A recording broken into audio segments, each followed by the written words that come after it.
Hi guys! So, ngayon, mag-iipit tayo. Ito bracelet ko. Ang init kasi ngayon. Kaya mag-iipit ako. So, yan. Wait lang. Nakaipit ako guys. So, yan. So, mag-iipit na.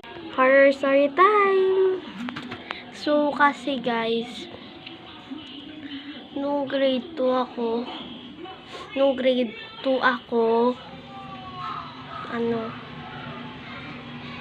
lagi akong may nagpapakita sa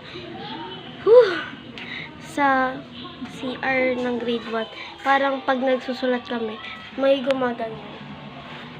Wait lang. Diyan guys, parang may sisilip. Diyan, tapos gaganon. Ganon,